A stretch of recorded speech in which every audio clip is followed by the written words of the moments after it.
Bueno, primero muchísimas gracias, muy buenos días. Estamos conectados con la doctora Verónica Montes de Oca, ¿eh? Quien tiene, entre otros tantas virtudes, la capacidad de generar redes de conocimiento, de intercambio. Y bueno, y como docente, bueno, en México dicen maestra, que me encanta, ¿eh? Más que profesora, como maestra universitaria de la Universidad Autónoma de México, directora del CIBE, o sea, realmente una potencia enorme para producir conocimiento y además compartirlo, entonces nos parecía lindo en estos días de toma de conciencia, que es especialmente eh, significativo, digo, en este año, este día, que es el día de toma de conciencia en relación al abuso y al maltrato de las personas mayores en situaciones donde, bueno, hay que darle muchas vueltas a los significados de ser mayor en estos momentos, Sí. en donde efectivamente existen las dos cosas, ¿no? La especial necesidad de cuidado, pero a su vez en ese cuidado la posibilidad de no generar más prejuicios y estereotipos en relación al envejecimiento y en esto desafiarnos a cuidarnos y tratarnos bien. Por eso a la jornada le pusimos cuidar la vida, tratarnos bien. ¿Mm? Así que primero, muy bienvenida, Verónica. Muchas Muchísimas gracias, gracias, Andrés. porque esto hay que decirlo, es con absoluta generosidad que lo hacen en disposición de su tiempo. Así que bueno, te damos la palabra para que nos puedas comentar y además de comentar, primero hacer una breve introducción de cómo lo viven en México y después acercarnos al tema de las diferencias que hay en género y especialmente en las personas mayores. Así que con ustedes, un placer, la doctora Verónica Montes de Oca. Bueno, pues igualmente mi agradecimiento, Andrés, por esta invitación en un día que es un día, un logro de muchas cosas, sobre todo de tomar conciencia y que sea un día internacional en el que estamos pues justamente reflexionando, que digo, todos los años y todos los días del año debemos de reflexionar sobre este tema porque es tan importante que con un solo día no es suficiente, ¿no? Entonces tenemos que pensar muchos días. Pero quiero agradecer a CEPRAM, quiero agradecerte a ti y por supuesto a la invitación que para mí pues es muy importante que desde México hasta Argentina, hasta el sur, pues estemos conectados los latinoamericanos, porque somos una región que necesita estar hermanada para poder vencer todos los obstáculos que tiene. Bueno, yo quisiera empezar un poquito comentándoles cómo ha visto México, cómo hemos experimentado esta situación acá por supuesto, haciendo, pues tratando de hacer justicia también al gran esfuerzo que tiene el gobierno actual para poder solventar el desastre que se quedó en los gobiernos previos. No podemos dejar de pensar que México, como muchos otros países de América Latina, vivieron cerca de 30, 40 años de una situación de desmantelamiento del Estado muy fuerte en materia de seguridad social, con las privatizaciones de los sistemas de retiro, de los principales, y también en una debilidad presupuestal progresiva que desde los 80 más o menos ha vivido los sistemas de salud, ¿no? Sobre todo el sistema de salud federal y también una serie de situaciones de corrupción al interior de los grandes institutos de procuración de la seguridad social, como el IMSS, por ejemplo, que han vivido, yo creo, durante los principios, los primeros 10 años, 15 años de este siglo, pues una situación de mucha precariedad, siendo que es uno de los institutos más importantes que tiene América, el continente americano, para atender a la población.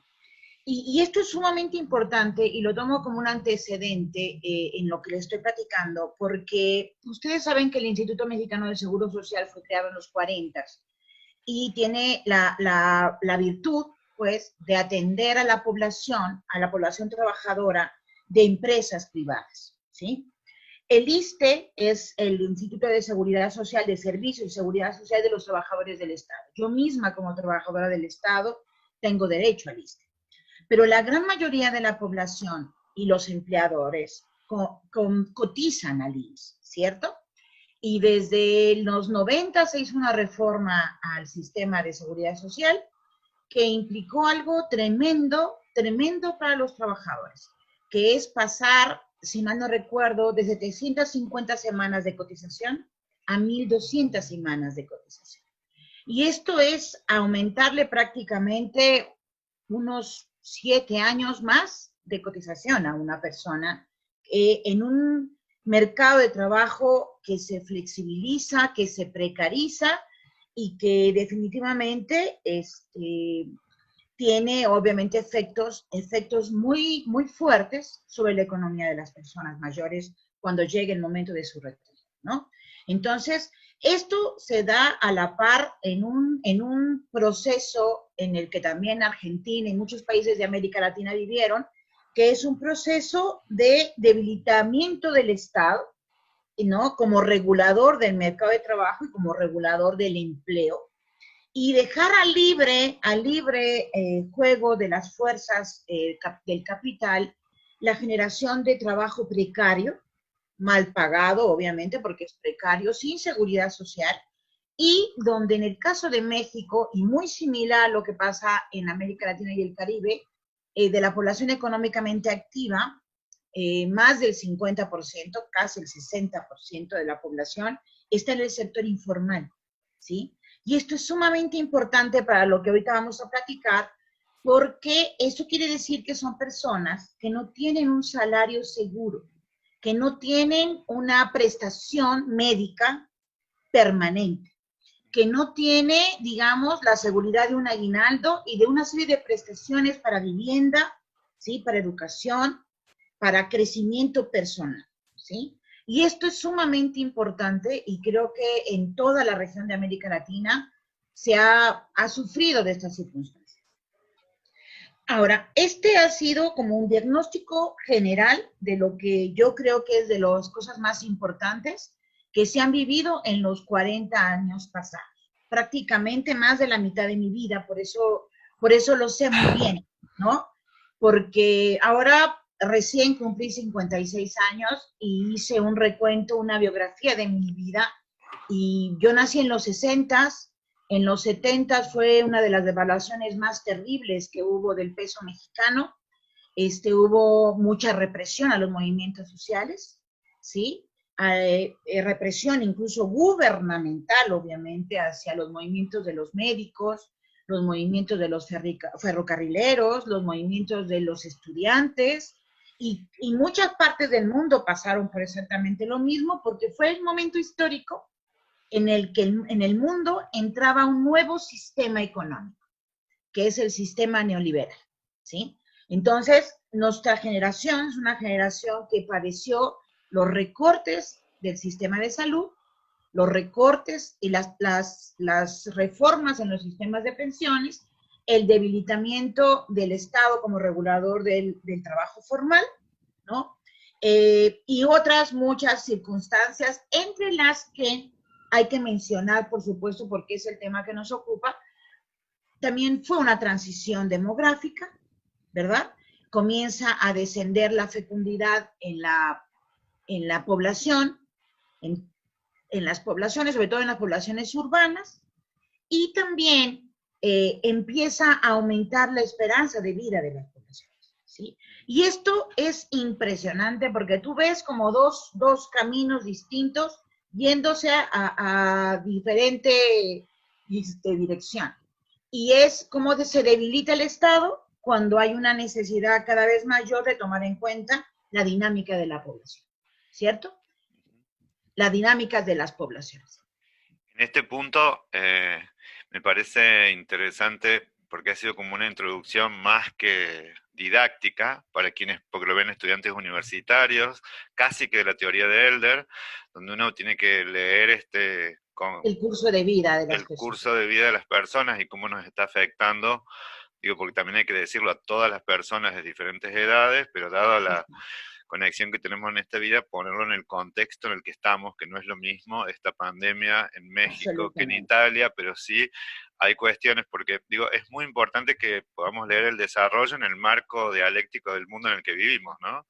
De cuál es el nivel de recepción que tiene esta catástrofe económica, financiera, de salud, en términos de cada contexto, ¿no? Entonces me parece que es brillante esta introducción para que podamos realmente hacer una lectura más compleja. Viste que por ahí se suele banalizar las discusiones en dirección al Estado, si cuida, si nos deja No, adentro, si nos encarcela, si, no, a digamos, mí me cuál es la parece que eso política de también la es importante. administración de los sistemas de salud en este contexto, pensando en las diferentes edades, ¿no? Porque me parece que es como básico que le demos espacio, no porque crea que sea el discurso más importante, pero sí un espacio a la discusión académica, donde se pueda leer estos discursos que son sociales, que son políticos y que además son científicos, ¿no?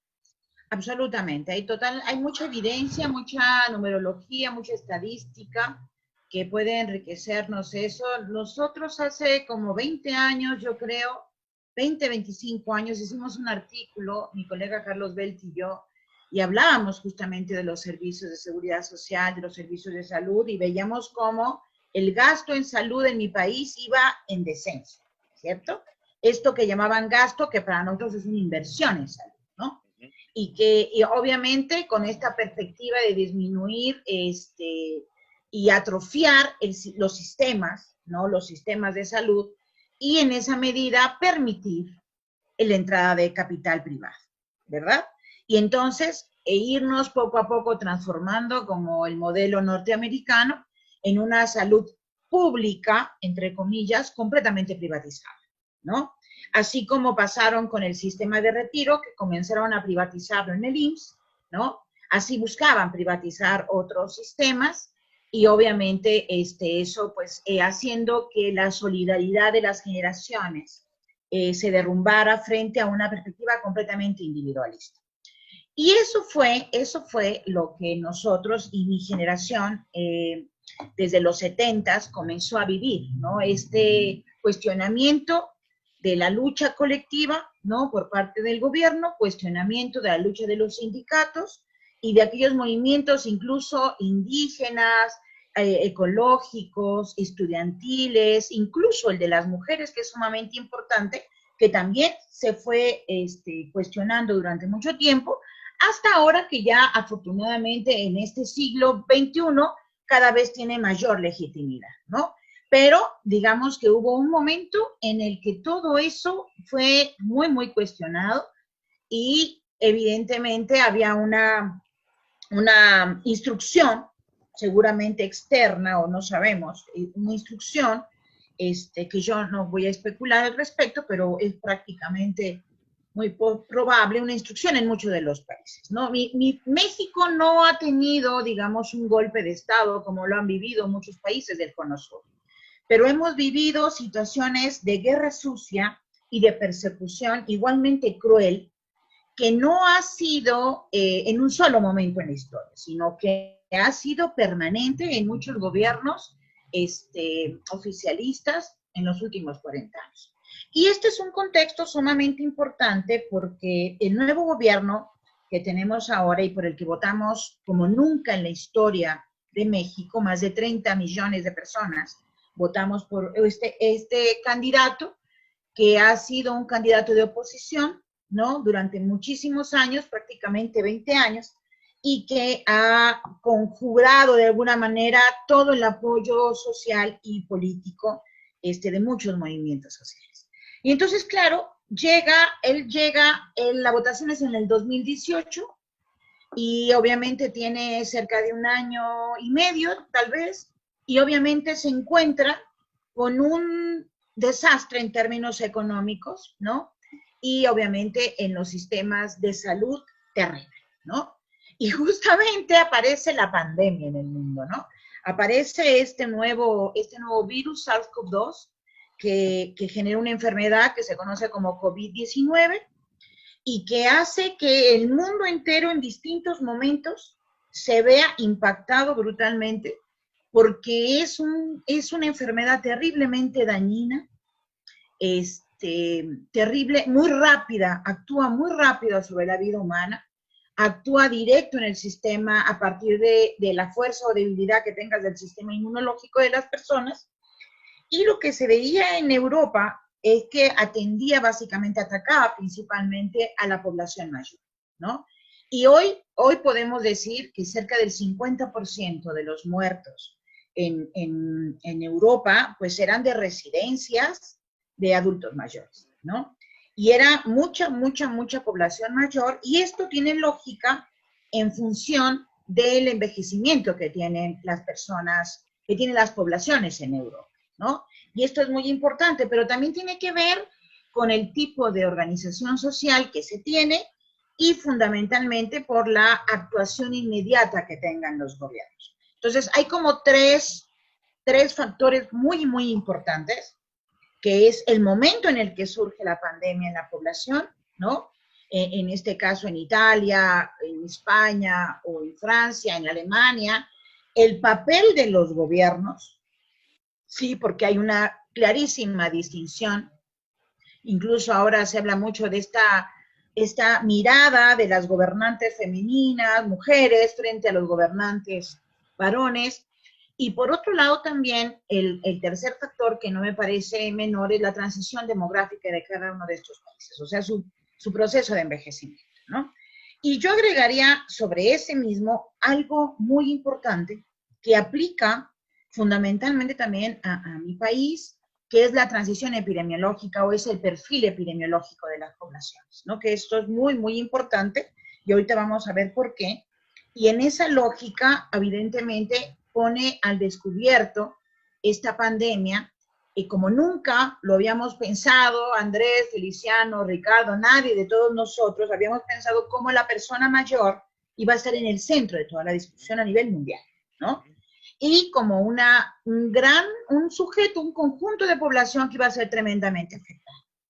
Entonces, todo el mundo esperábamos eso, y México inmediatamente desde enero que supimos de este virus, se empezó como a analizar qué estaba pasando en todo el planeta, y el gobierno mexicano a partir de marzo comienza pues la propuesta de un confinamiento, que es un confinamiento voluntario, ¿no?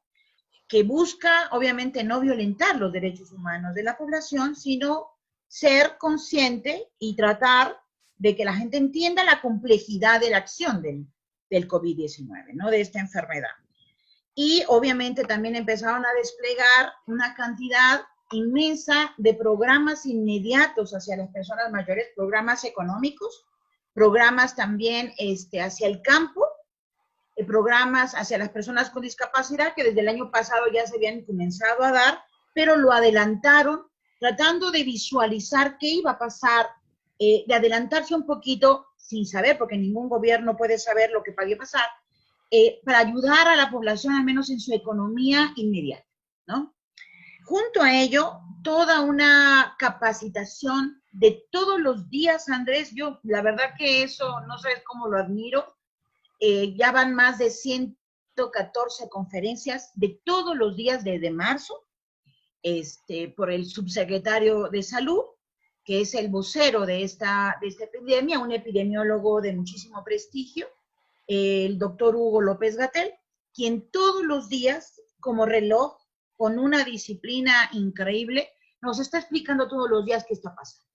Esto en una cadena nacional que también se replica en redes y en todos los mecanismos posibles que están fuera del sistema privado de comunicaciones y de canal y televisión, de televisión y radio. Porque obviamente aquí es donde también está la cuestión. La derecha de nuestro país es una derecha que está muy molesta porque ya se les está cobrando impuestos, ¿no? Está muy molesta porque ya no puede hacer negocito con las medicinas como antes. Está muy molesta porque ya no tiene contratos leoninos como lo tenían antes con el PRI o con el PAN, y está muy molesta porque obviamente tampoco ya se les dan esas dádivas que se les ofertaban desde la presidencia de la República a los medios de comunicación y revistas oficiales. Entonces, por supuesto que están muy molestos.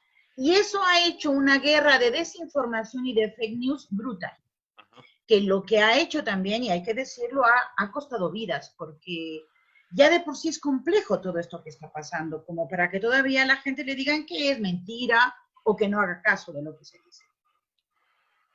Y entonces, lo que empezamos a observar a principios de abril es como había una gran atención hacia las personas mayores. El presidente de la República todos los días nos hace la recomendación de cuidar en extremo a las personas mayores de nuestras familias, ¿sí? Y esto es inusitado, es una lectura muy positiva que tenemos, ¿no? Los analistas, porque generalmente lo que veíamos es como el gobierno ha olvidado a las personas mayores, ¿cierto? Los gobiernos anteriores habían olvidado a las personas mayores. Y en esta ocasión el presidente todo el tiempo está hablando de la importancia de cuidarlos porque son los más afectados en la pandemia. Conforme la información estadística fue evolucionando, lo que se va dando muestra, pues, es que las personas que más se han contagiado del COVID-19 son hombres y mujeres entre 30 y 60, ¿sí? Y esto se debe a que muchos de ellos son personas que están en el sector informal de la economía. Son personas que no pueden estar confinadas porque viven al día. Y esta es la parte que a mí me parece más importante, porque dentro de esta pandemia es el gran desigualador, un fenómeno de grandes potenciales para desigualar más a la población, a las poblaciones, y deja de manifiesto muy claramente la posición que tiene la persona en el mercado de trabajo. Entonces, cuando una persona está en el sector informal de la economía o en el sector formal de la economía y tiene un salario permanente, puede confinarse, obviamente, puede estarse guardando y puede tener todos los cuidados, incluso pudo haber tenido toda la precaución para tener menos enfermedades, tener un sistema inmunológico más fortalecido. Que cuando tú tienes pensar día a día qué vas a comer, pensar día a día cómo vas a pagar la colegiatura de tu niño, o pensar día a día cómo vas a pagar la renta de tu casa, ¿sí? Y entonces no olviden que en México, de la población económicamente activa, el 60% está en esa condición, ¿sí? Entonces fíjate cómo acá la pandemia ha afectado de una manera muchísimo más brutal a la población más vulnerable en términos socioeconómicos, ¿cierto? Y evidentemente también a las personas mayores, ¿no? Porque se da un efecto en donde el sistema inmunológico que tienen las personas y los factores de riesgo están más orientados hacia ciertos sectores de la población. Los que más han muerto son varones, por ejemplo, ¿no? Ajá. Son varones que tenían una multimorbilidad, que tenían hipertensión, diabetes, obesidad, ¿sí? Que incluso fumaban, alguna de esas enfermedades, y obviamente las personas mayores pues podrían tener también este tipo de desgaste inmunológico, ¿cierto? Sí, digo esto que es muy interesante cómo vos lo describís, por algo que también te había escuchado antes, pero que es bueno que lo digamos, o sea, ninguna enfermedad cae como si fueran granitos de arroz aleatoriamente sobre la gente, ¿no? Porque parece que eso fuera una cuestión como estadística o el azar, el random, sino que hay trayectorias en dirección a lo que vos decías. La pobreza, la fragilidad previa en términos de salud, la fragilidad en términos de hábitos de cuidado de sí mismo y de los otros, eso nos expone mucho más frente a la posibilidad de enfermarnos, pero además, y esto me parece que es interesante, no es el hecho solo de ser mayor, sino qué tipo de persona mayor es, porque convengamos que es muy difícil afectiva, emocionalmente. Yo recibo historias todos los días de personas grandes que tienen a sus mamás grandes, por ejemplo, en un geriátrico, entonces la ven detrás de un vidrio, y hay toda una carga emocional muy difícil, pero no atraviesa eso necesariamente la mortalidad, porque la protección que tiene graficada por ese vidrio, por esa residencia privada que cuida mucho de esas personas, ya lo protege el virus, no sé si me explico. O sea, que es una pandemia donde el miedo es global, pero la afectación es absolutamente focalizada, orientada, depende cuánto necesites salir a buscar el virus para comer. No sé si me parece un poco loco. La gente lo que te dice es eso justamente. O te mata el virus o te mata el hambre. ¿Me entiendes? Entonces, por supuesto que lo que estás diciendo es como la trayectoria de vida, en la trayectoria de vida se van acumulando desventajas que vives en cierto momento histórico, ¿cierto? Y esto es sumamente importante porque yo de pronto pienso que están muriendo personas de mi generación, Sí, sí, Andrés. sí, sí, sí. Personas que han vivido el deterioro del sistema económico, que han sido mandadas a un sector informal donde no hay atención médica o donde hay en un disque seguro popular, ¿no? Sí, sí. Pero que tú no tienes tampoco el tiempo, porque el valor del tiempo es distinto a una persona que tiene un trabajo formal y seguro a una persona que tiene que ganar día a día un ingreso y donde el tiempo vale menos para esa persona, ¿te das cuenta? Sí, seguro. Entonces, Sí, te escucho. sí, entonces esa situación, esa condición estructural se mete en la piel de las personas y se mete en el sistema inmunológico de la persona, se mete en la biología de la persona misma. Y entonces hay ciudadanos de primera y de segunda, ¿te das cuenta? Y lo mismo pasa incluso cuando estamos hablando de mujeres, porque acá, por ejemplo, la cuestión fue que obviamente fuimos a la marcha del 8 de marzo, Andrés. Es impresionante. Estuvimos en la marcha, estuvimos disfrutando, estuvimos gritando las consignas, era una cosa que no veíamos increíble. Y en la semana siguiente, sin haber sido ni una semana todavía, estábamos confinadas en casa. O sea, nos regresaron 100 años atrás a cuidar, a cocinar en casa, a atender y además seguir trabajando en el famoso home office, ¿no? Y con una sobrecarga impresionante de actividades como antes, ¿sí? En una ausencia absoluta de interacción, porque también lo que tiene esta pandemia es que desarticuló, además de que desnudó todas las desigualdades que teníamos y que habíamos naturalizado al estilo de Susanita, más que de Mafalda, Sí, ¿sí? sí. ¿No? Que la habíamos naturalizado. De pronto, lo que también esta pandemia hizo fue desarticular la fuerza más nítida que tiene la sociedad, que son sus redes. Ujú. En el momento en que tú ya no puedes vincularte con otras personas, que ya no puedes ir a visitar a tu madre, a tu hermano, a la vecina, a salir a manifestarte porque te puedes contaminar, ¿no? O sea, este virus también lo que hace es que desaparecen los vínculos, la acción, ¿me entiendes? Y toda la hace digital. Si tienes la suerte de tener instrumentos, internet y luz para poder hacerlo, Sí, por eso ¿no? además mostrar una desigualdad de carácter económica por el acceso a lo virtual también es Absolutamente. generacional, ¿no? Porque nosotros lo hemos vivido, bueno, Así. en todas las personas que trabajamos con personas mayores, esta cosa que parecía siempre folclórica, de decir los millennials son nativos Anda, digitales.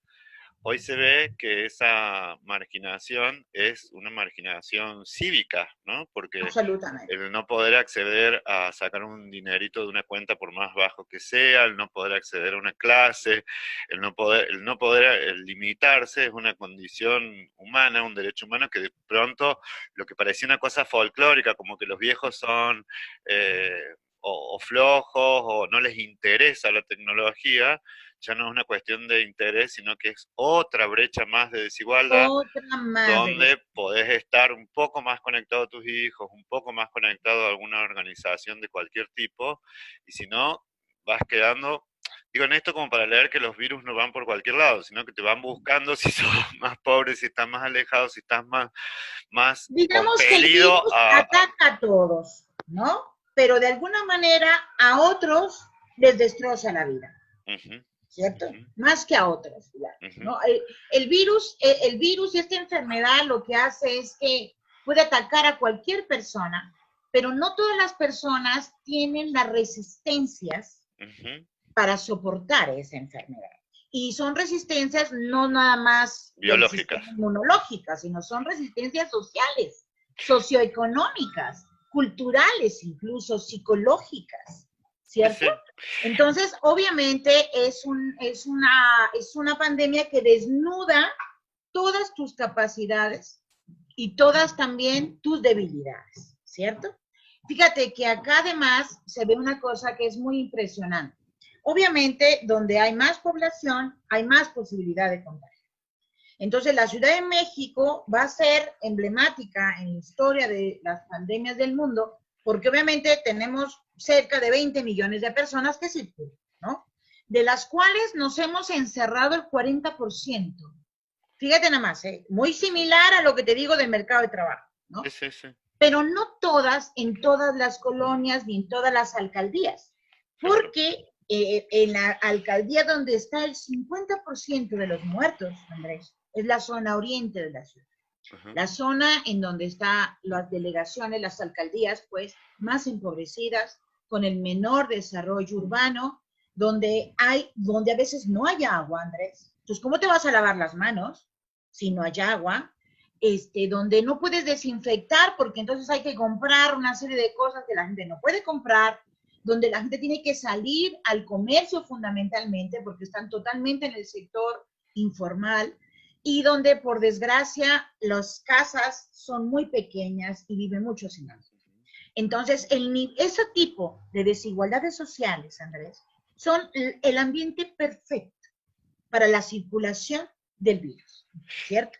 Sí, es una como trágica clase de lo que es la epidemiología más cualitativa, es decir, lo que es un factor de riesgo, lo que te expone más, y los recursos que vos decías, menos factores de protección. O sea, es terrible como además eso es como una, no diría que es una acumulación, pero sí una especie de juxtaposición histórica. O sea, más años pasaste fuera del sistema educativo, más años estás en un trabajo frágil o de Absolutamente. vulneración, tampoco Si tenés en tu recursos, curso de parece vida, como vueltos como a pasajes de absolutamente, películas del medioevo, así como estar por exacto. fuera del feudo.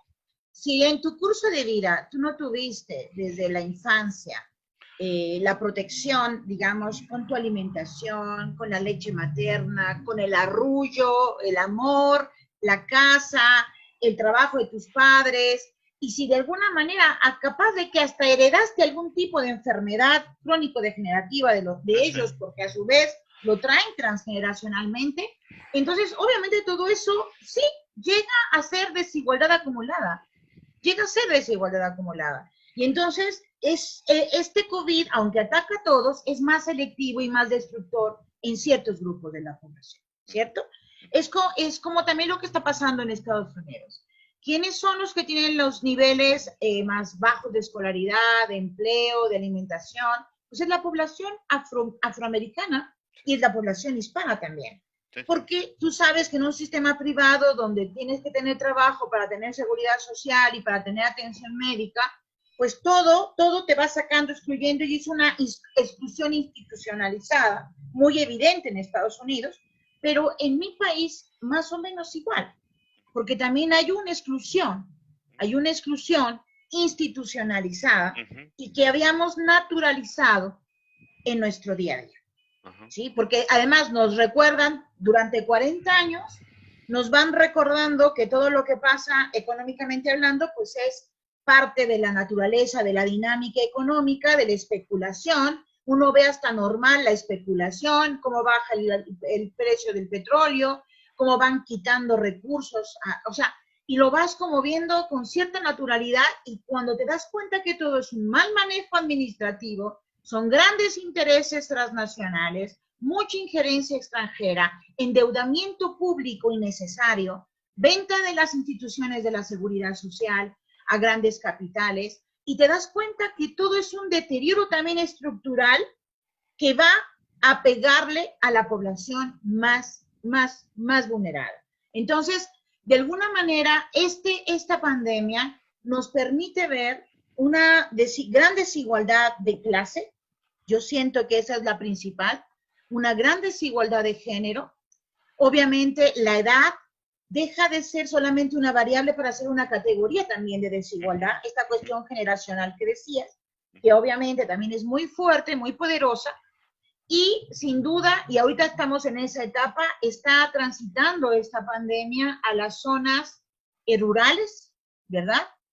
Aquí es importante mencionar que la marginación y el aislamiento que han tenido muchas comunidades rurales, fundamentalmente indígenas, pues pareciera que fue una suerte de que nos llegara tan rápido el virus, la enfermedad. Pero ahora se está viendo también. Va a Ahora llegar. ya está llegando allá Claro. también, ¿no? Entonces, todo el sector económico es también reformulado completamente, porque ahora es muy importante también reflexionar en otra dimensión que no es menor, Andrés, y tiene que ver con la alimentación, Ujú. ¿sí? Que tiene que ver con la producción de los alimentos de cada uno de nuestros países.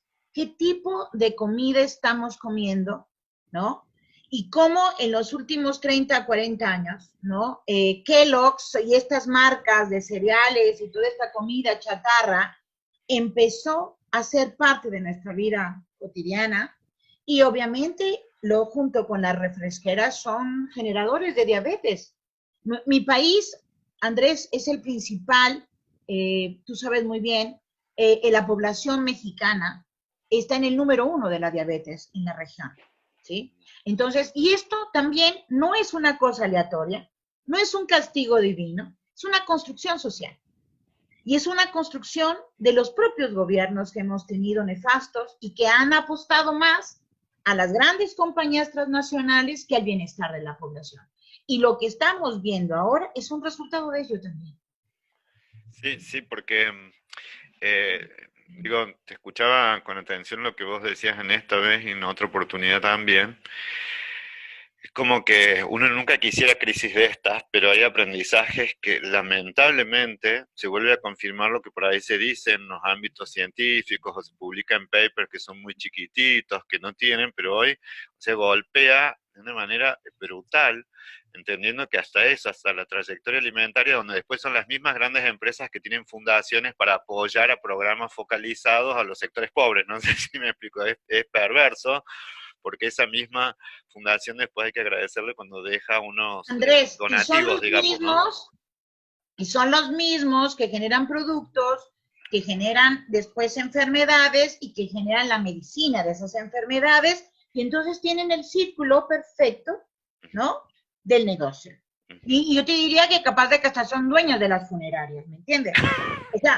O sea, son el círculo perfecto. O sea, hay esas fuerzas que están viendo esa necropolítica, ¿no? De vivir de la muerte y de la enfermedad, ¿sí? Entonces, el paradigma de esta pandemia es, si continuamos con esa lógica necropolítica de vivir de la enfermedad, de la muerte, del malestar, o volteamos a ver el bienestar, la inversión en la salud y esto que llamamos en este seminario cuidar la vida.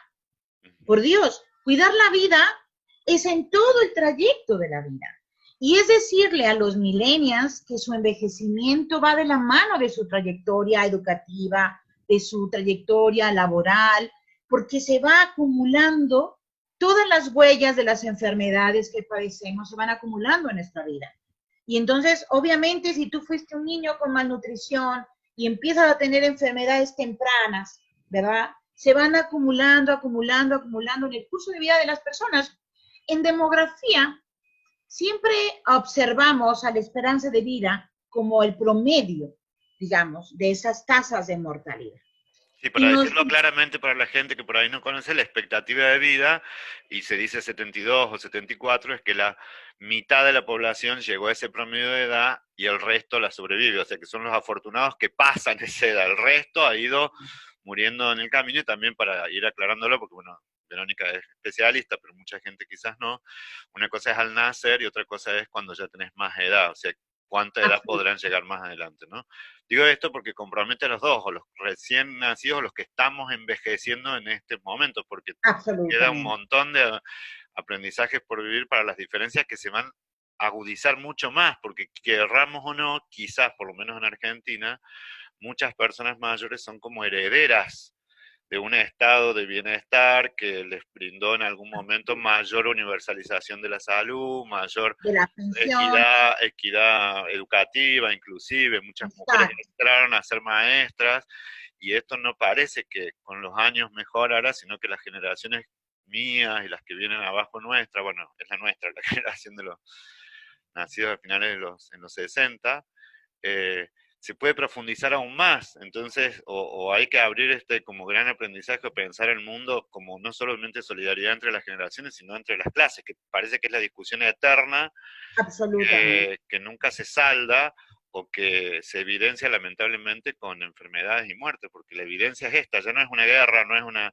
cuestión tan apocalíptica, pero es mucho más universal y mucho más, eh, digamos, mucho más universal en el sentido que es un Es padecimiento más genérico global, y muy totalmente. focalizada en quiénes son más víctimas unos que otros, Y ¿no? sobre todo pensar que hay, esto lo decía un profesor muy, muy apreciado, un hombre muy brillante que falleció el año pasado, que fue Rodolfo Tuirán. Él hizo unos trabajos muy impresionantes en los 80 y me acuerdo tanto de ese texto, a mí me marcó muchísimo ese texto porque decía, él lo tituló La desigualdad social ante la muerte. Ajá. ¿Sí? Entonces lo hizo con una perspectiva de estructuralista y veía cómo los campesinos, los burgueses y los trabajadores manuales tenían distintas esperanzas de vida, Uh-huh. ¿sí? Distinto perfil epidemiológico. Después también lo hizo Hugo Ben y luego a principios de este siglo XXI, Michael Marmot y los determinantes sociales en la Organización Mundial de la Salud. Entonces, obviamente todo eso se sabe, hay determinantes estructurales que se meten en nuestra psique y se meten en nuestra piel y lo transpiramos. Así como respiramos contaminación, igualmente estamos respirando riesgos, pero que son estructurales en la medida en que se hacen dueños de todo nuestro tiempo, no nos permiten cuidar nuestra vida, no nos permiten cuidar nuestra salud, no permiten que cuidemos a los otros tampoco, y entonces se vuelve una lógica de competitividad que más que ser solidaria es depredadora unos con otros, porque los empleos se vuelven más pocos, la seguridad social no es un derecho universal, es de clase, y entonces nos peleamos todos con todos en esta misma lógica. Y eso también es un factor de riesgo brutal en la pandemia, ¿sí? Porque justamente tenemos que, o vemos el malestar y seguimos produciendo malestar y competitividad y una lógica de crecimiento en el PIB, pero no en la vida de las personas, o cambiamos de giro, ¿verdad? Y pensamos en emprendimientos colectivos, en que las empresas vean más por los trabajadores, definitivamente, en que los sindicatos estén verdaderamente comprometidos con ellos, en que haya una mayor distribución del trabajo dentro de casa también. Porque aquí es donde pareciera mentira, pero esta pandemia nos ha permitido ver cómo también las mujeres están otra vez, como en el siglo XIX, concentrando Sosteniendo todo. todo la presión del cuidado, ¿no? Que es también a lo que estábamos llegando. Porque es las mujeres, sobre todo las mujeres de mi generación, que tienen que ver con niños, con adolescentes, pero también con personas mayores y a veces también con sus abuelos que están muy mayores, con el esposo, con el compañero, con la casa, en esto que es tal vez el trabajo más valioso de la vida, que es la reproducción cotidiana, el día a día. Sí, sí. Y eso que no tiene una contabilización, probablemente que todo mundo sepamos, tiene un valor brutal en nuestra asistencia. ¿Por qué? Porque es la que nos permite, justamente, ante la ausencia del Estado, cuidar la vida, ¿sí? Cuidar la vida y mantener la salud, mantener esa sopita que nos alimenta, ¿no? Esa cobija que nos cubre ante el frío. O sea, que nos mantiene la limpieza y la higiene en el hogar. O sea, que nos mantiene lejos de las enfermedades.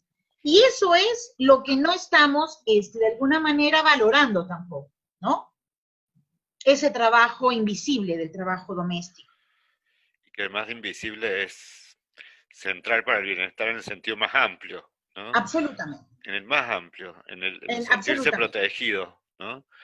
Eh, Y que nos da también una seguridad psíquica, ¿no? Una seguridad de saber que puedes contar con el otro, ¿no? Una seguridad de saber que vives en un clan, que no estás solo, uh-huh. ¿sí? Esa sensación de soledad que ahora puede ser que con esta pandemia rebrote hasta estados psíquicos que puedan ser debilitados también, ¿no? Sí, sí, que yo, bueno, hoy tenemos todo el día, la verdad que te agradezco porque a mí me pasa con vos, como con pocos académicos, que el conocimiento hasta me emociona porque tiene esa calidad de vida, ¿no? Es decir, cuidar al otro es desde esto, ¿no? Darle un abrigo, abrir el refrigerador y que haya una torta, una sopa, y eso es la vida que hay que cuidar. Y sí sabemos cuánto han aportado las generaciones viejas, las personas ya muy grandes, ¿no? A generar eso, que bueno, con esa dualidad, ¿no? Que lo asentaron mucho, lo justificaron siempre como el único rol de la mujer, ¿no? Con su gran abnegación, entendiendo que así aportaban, y a su vez Naturalizado completamente cuando tan también naturalizado, y a su vez pactando esa invisibilidad que ha sido tan dañina para su desarrollo. Ahora justo a las mujeres de tu generación les toca esa bisagra donde efectivamente están doblemente moviéndose, ¿no? En la vida fuera del hogar y en la vida adentro del hogar, también totalmente exigidas, digo, ¿no? Porque nunca se dejó una ni la totalmente. otra. Pero además, quiero decirte algo. En este propio sistema de naturalización del trabajo femenino, ¿no? De manera injusta y totalmente desigual, cercenaron en los compañeros varones la capacidad de cuidar a sus hijos, de Mm, vivir la alegría del crecimiento de los niños, de que se cayó el diente, que tiene que venir el ratón, que eh, tienes que llorar con él, que tienes que jugar también, y divertirte también como padre de lo que es la experiencia de mm, la crianza, pero también la experiencia de cuidar a tu viejo. La ah, experiencia de ver esos momentos les han cercenado esa capacidad de experiencias vitales, ¿no? En esa división efímera, desvalorizándola aparte, desvalorizándola desvalorizándola. completamente, porque el sistema capitalista ha tenido un gran éxito al desvalorizar el valor de las actividades más profundas y maravillosas que tienen que ver con la vida misma, que es criar a tus hijos, disfrutar a tus padres, disfrutar a tus amigos. ¿Qué puede ser más importante que eso? Sí, sí. Yo no sé qué puede ser más importante. Y nos han hecho de alguna manera ver eso, porque yo alguna vez también lo vi con esa gran contradicción, porque te hacen devaluarlo, Ujú. cuando es lo más importante que te vas a llevar a la muerte, ¿sí? Y hoy que esta pandemia nos ha permitido entender con mucha crueldad la finitud, nuestra finitud como ser humano. Sí, sí. Entonces, hoy nos damos cuenta de que eso tiene un valor inmenso. No es posible ponerle un valor propiamente porque es absolutamente inconmensurable. Entonces, justamente todo el tema de los cuidados ahora es un tema prioritario en el mundo. Ya lo era también, ya Sí, lo sí. era, pero ahora es más porque involucras al Estado y lo involucras como el responsable generador del malestar, en el sentido de no haber previsto la universalidad en la previsión de las enfermedades, en el promotor de la salud. Ujú. Y también lo ves en el sentido de no darle a la gente el derecho al tiempo para su autocuidado y el cuidado de los otros. Entonces, llegamos a un confinamiento en el que nos rompen todos nuestros vínculos, pero donde también, y es aquí el discurso que a mí de pronto me ha gustado, de al menos del que maneja aquí en México el gobierno, cuidamos a los otros cuando nos cuidamos a nosotros mismos. Sí, sí. Y esto, además, no es solamente en la pandemia, es en la vida así. Sí, sí. Cuando todos estamos bien, también nosotros estamos bien. Sí, como Nosotros no podemos estar bien cuando estamos aplastando la vida de otra persona. Y esto la derecha lo tiene que entender completamente, aunque dudo que en la historia lo logre, pero no pueden avanzar ninguna humanidad, ningún grupo social si está aplastando la vida de otra persona, si lo estás dejando sin respirar, como decía George Floyd. ujú. Y George Floyd no es solamente en el grupo de afroamericanos, sino es todo aquel que se sienta marginado, excluido, devaluado, humillado y anulado. Y que estamos parte todos ellos, de alguna medida con ellos.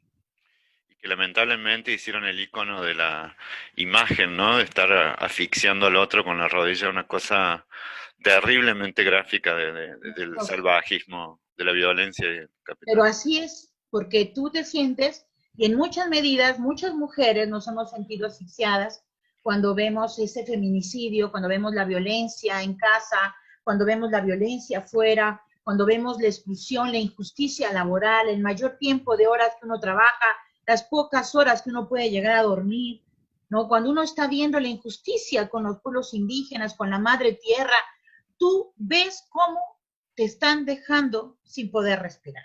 Y a los hombres también los han dejado sin respirar, porque por desgracia desde los 80 los hombres han visto devaluada el valor de su fuerza de trabajo al grado tal que ya no pueden solos ellos atender a una familia como antes se podía. Hoy tienen que entrar las abuelas, los nietos, la esposa, Sí, una todos. doble desvalorización, ¿no? Caricaturizada la integridad, como si todo lo femenino fuera una cuestión desvalorizante, poco viril, y además lo viril desvalorizado económicamente. Es una cosa Absolutamente. terrible. Y vinculado mucho a la violencia, que es algo que que ustedes los varones tienen que trabajar muchísimo, porque también la imagen de los hombres violentados, violentos, ¿no? También es una caricatura perversa, Sí, sí. ¿no? Y además una realidad terrible también, ¿no? Terrible, porque se la han creído. Y la verdad es que en esa lógica de que yo cuidando a los demás me cuido, es algo muy hermoso, que tiene que ver con esa interdependencia Esa entre reciprocidad generativa. absolutamente, Sí. totalmente generativa y que además tenemos la obligación de tenerlo muy consciente de que, como bien nos han dicho, esto es un legado que tenemos que dejar. Y esta pandemia es la gran cachetada que nos da la vida, que nos da este sistema, para entender que no podemos dejar odio y no podemos sino de elegar la solidaridad y el trabajo conjunto de que el cuidado entre todos es fundamental. Con esto lo vamos a cerrar porque yo no quiero en ningún caso dejar de pasar, creo que además de cuidar, de estar atento a los otros, yo soy re sensible en esta comunicación más, es agradecerte a vos, a Ricardo, a Feliciano, porque la verdad que entre los gerontólogos, gracias a ustedes, ¿no? Creo a los que lo lideran, Ricardo, vos, el Feli, han generado Tú igual, comunidad, querida. una comunidad donde uno con un WhatsApp puede decir, bueno, hagamos algo para que toda la gente lo pueda ver, disfrutar de una colega mexicana que es un ejemplo, escucharlo a Ricardo, a todos, de una manera así que la gente por ahí no le puede creer que está hecho solo en la base de la solidaridad. No hay ni intereses, ni redes, ni dinero, ni nada, porque realmente eso es una Una cuestión convicción, una convicción y una comunidad. Yo creo mucho en el sentido de absolutamente, comunidad, ¿no? absolutamente. A pesar de todas estas locuras y distancias impuestas, el sentido del bien común, ¿no? De tu Absolutamente. conocimiento, que en algún punto es mío cuando vos lo compartís, y la red esta o la casa del CEPRAN que es tuya, aunque nunca hayas estado físicamente, ¿no? Eso es No, pero lo lo conozco y común. de verdad valoro muchísimo el trabajo que hacen, es impresionante. Han tenido, bueno, hemos tenido acá la gran suerte de poder intercambiar y de hacer comunidad. Acá en Oaxaca, en la UNAM, es una maravilla. Sí, y con vos es un placer, tenés esa cosa, a mí no me gusta el estereotipo, pero algo del estereotipo hay, que es una cosa potente y muy materna, y a su vez sumamente placentero escucharte como académica y como persona Muchas, que uno quiere mucho, ¿eh? muchas Así gracias. que es un Yo, placer yo enorme. te agradezco muchísimo y espero que haya cumplido con la misión de, sobre todo, dejarle también a los chicos, a los millennials, a nuestros hijos, este pedazo de historia que nos ha tocado vivir a nosotros, porque hay algo que es sumamente importante que hay que reflexionar, Andrés. El momento en el que toca la pandemia, el impacto que tiene, no nada más tiene que ver con estas categorías de desigualdad que hemos dicho, sino también tiene que ver con lo que mencionabas. El momento de la vida en la que te toca vivir esto es totalmente brutal. Si le toca a un niño, ¿no?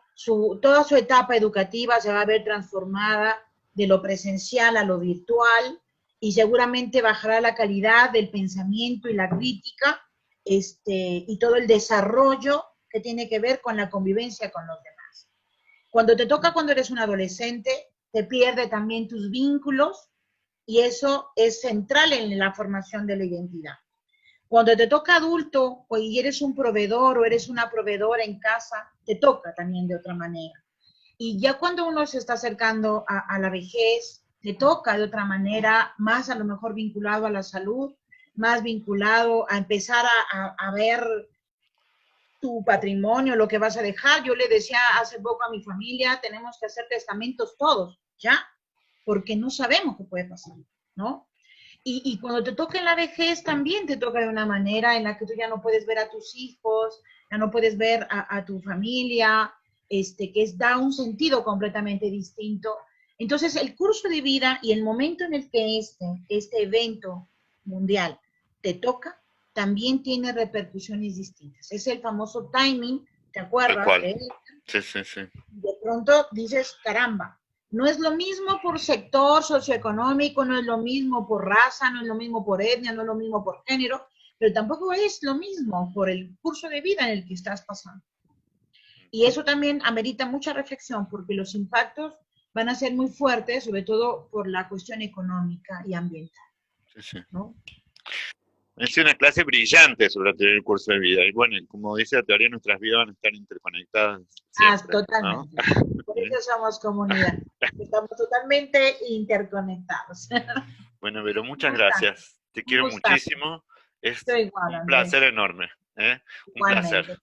Muchas Gracias. gracias y cuídense mucho, manténganse Igual en a casa ustedes. y acá están. Bien. ¿Vale? Besos. Hasta luego.